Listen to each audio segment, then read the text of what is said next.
بڑا ہی دلچسپ واقعہ آپ کو سنانا ہے۔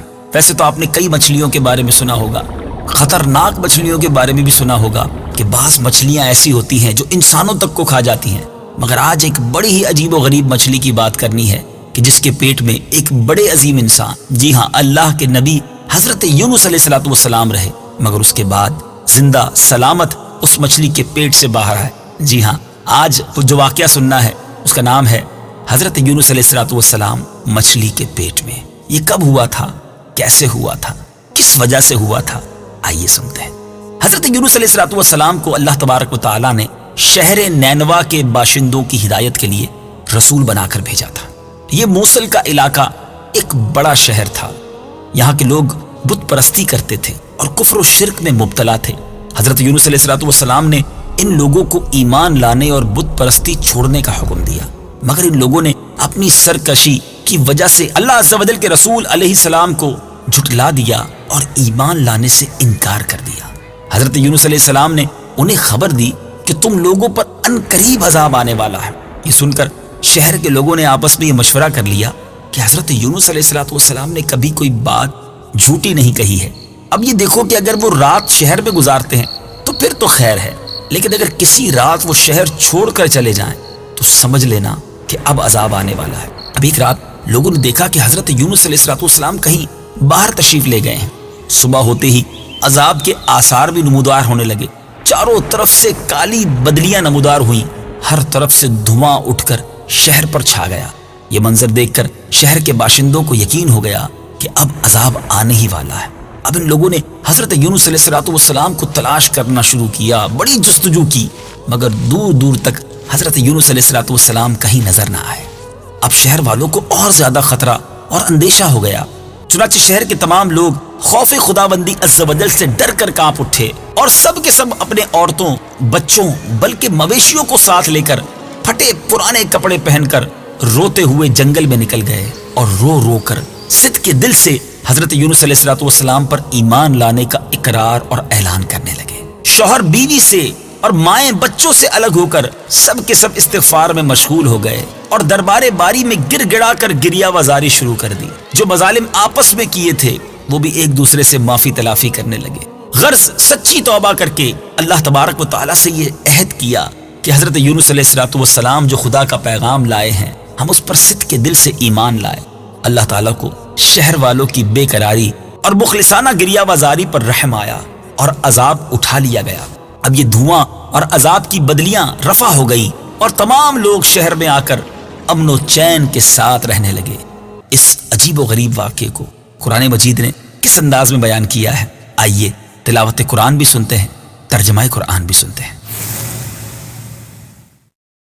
فلولا كانت قرية آمنت فنفعها إيمانها إلا قوم يونس لما آمنوا كشفنا عنهم عذاب الخزي في الحياة الدنيا ومتعناهم إلى حين۔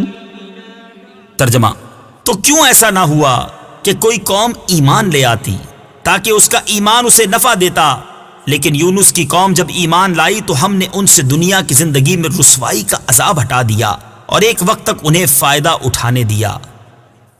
میٹھے میٹھے اسلامی بھائیوں، یہاں ایک بات سمجھنے والی ہے کہ جب کسی قوم پر عذاب آ جاتا ہے تو عذاب آ جانے کے بعد ایمان لانا مفید نہیں ہوتا، مگر حضرت یونس علیہ السلام کی قوم پر عذاب کی بدلیاں آ جانے کے بعد بھی جب وہ لوگ ایمان لائے تو ان سے عذاب اٹھا لیا گیا۔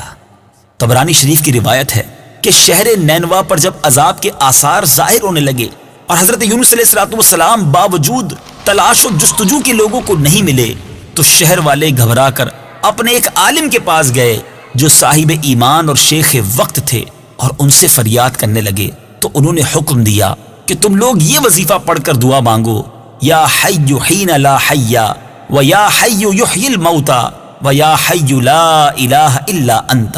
چنانچہ لوگوں نے یہ پڑھ کر دعا مانگی تو عذاب ٹل گیا۔ بعض روایتوں میں کچھ اور وظائف بھی ملتے ہیں۔ میٹھے میٹھے اسلامی بھائیوں، عذاب تو ٹل گیا، اب حضرت یونس علیہ السلام کہاں تھے اور پھر یہ واقعہ آگے کیسے بڑھا؟ حضرت یونس علیہ السلام شہر کے قریب آئے تو آپ نے شہر میں عذاب کے کوئی اثر کو نہیں دیکھا۔ لوگوں نے عرض کی کہ حضور اپنی قوم میں تشریف لے جائیے۔ تو آپ نے فرمایا کہ میں اپنی قوم میں کس طرح جا سکتا ہوں؟ میں تو ان لوگوں کو عذاب کی خبر دے کر شہر سے نکل گیا تھا، مگر عذاب تو نہ آیا، تو اب وہ لوگ مجھے جھوٹا سمجھ کر قتل کر دیں گے۔ آپ یہ فرما کر غصے میں بھر کر شہر سے پلٹ آئے اور ایک کشتی میں سوار ہو گئے۔ یہ کشتی جب بیچ سمندر میں پہنچی تو کھڑی ہو گئی۔ اب وہاں کے لوگوں کا ایک بڑا عجیب و غریب عقیدہ تھا کہ وہی کشتی سمندر میں کھڑی ہو جایا کرتی ہے کہ جب کشتی میں کوئی بھاگا ہوا غلام سوار ہو جاتا ہے۔ چنانچہ کشتی والوں نے قرآن نکالا، قرآن دازی کی تو حضرت یونس علیہ السلام کا نام نکل آیا۔ تو کشتی والوں نے آپ کو سمندر میں پھینک دیا اور کشتی لے کر روانہ ہو گئے، اور فوراً ہی ایک مچھلی آپ کو نگل گئی، اور مچھلی کے پیٹ میں جہاں بالکل اندھیرا تھا آپ قید ہو گئے۔ مگر اسی حالت میں آپ نے یہ آیت کریمہ لا الہ الا انت سبحانک انی کنت من الظالمین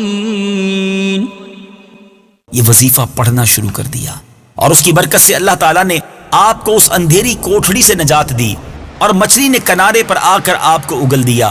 اس وقت آپ بڑے ہی کمزور اور نحیف ہو چکے تھے۔ اللہ عز و جل کی شان تو دیکھیں کہ اس جگہ ایک کدو کی بیل اگ گئی، آپ اس کے سائے میں آرام کرتے رہے۔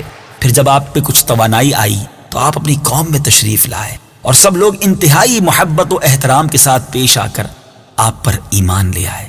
میٹھے میٹھے اسلامی بھائیوں، اس واقعے سے ہمیں یہ بھی پتہ چل رہا ہے کہ یہ آیت کریمہ جو آج کل ورد کیا جاتا ہے، یہ حضرت یونس علیہ السلام نے مچھلی کے پیٹ میں پڑی تھی، اور اللہ تعالیٰ نے اس مبارک آیت کی برکت سے آپ کو مچھلی کے پیٹ سے نجات عطا فرمائی۔ بڑا مبارک وظیفہ ہے، پڑھتے رہنا چاہیے۔ اب حضرت یونس علیہ السلام کی جو دردناک داستان ہے، قرآن پاک نے اس کو کس انداز میں بیان کیا ہے، آئیے تلاوت قرآن پاک بھی سنیں، ترجمہ قرآن بھی سنیں۔ وَإِنَّ يُونُسَ لَمِنَ الْمُرْسَلِينَ إِذْ أَبَقَ إِلَى الْفُلْكِ الْمَشْحُونِ فَسَاهَمَ فَكَانَ مِنَ الْمُدْحَضِينَ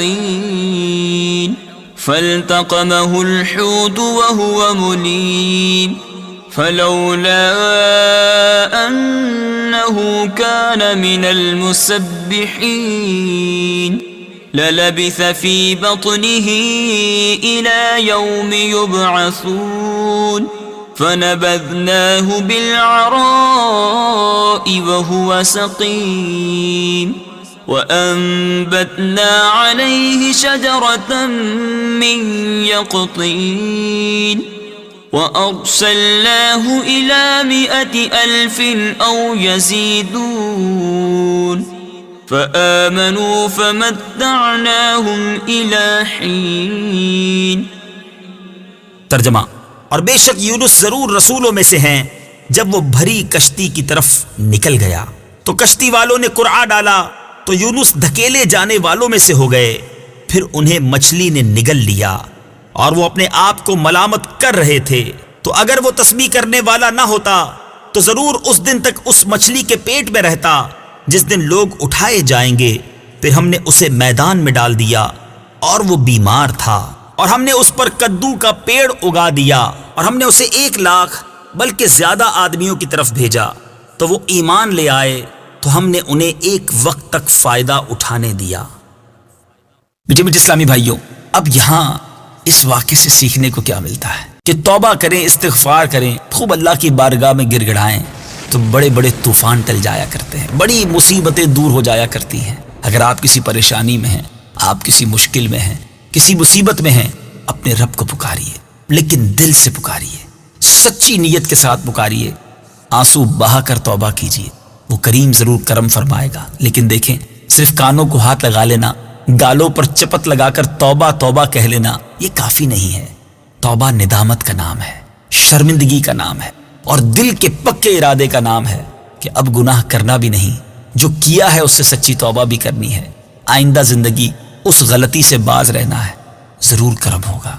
دوسری بات جو اس واقعے سے سیکھنے کو مل رہی ہے کہ اللہ تبارک و تعالیٰ اپنے نیک بندوں کو، یہاں تک کہ نبیوں کو، کیسی کیسی آزمائشوں میں، امتحانوں میں مبتلا کرتا ہے، مگر یہ امتحان، یہ آزمائشیں گویا ان کے مراتب کو، ان کے درجوں کو بلند کرنے کے لیے ہوتی ہیں۔ اور پھر اس کے بعد جب ان امتحانوں میں وہ کامیاب ہوتے ہیں تو ذرا غور تو کیجئے پھر کیسے انعام و اکرام سے بھی نوازتا ہے۔ اب اگر آج مجھ پر اور آپ پر کوئی آزمائش آ جائے تو یہ غور کرنا چاہیے کہ ہماری تو کوئی حیثیت نہیں، اللہ کے نبیوں کو کیسے کیسے طوفانوں، مصیبتوں، پریشانیوں میں مبتلا کیا گیا اور وہ اس پر ثابت قدم رہے، اللہ کی وہاں بھی ثنا کرتے رہے، رب سے وہاں بھی مدد مانگتے رہے۔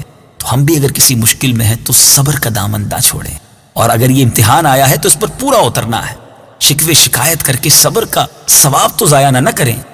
شاعر لکھتے ہیں نا، زباں پر شکوے رنج و علم لایا نہیں کرتے، زباں پر شکوے رنج و علم لایا نہیں کرتے، نبی کے نام لیوا غم سے گھبرایا نہیں کرتے۔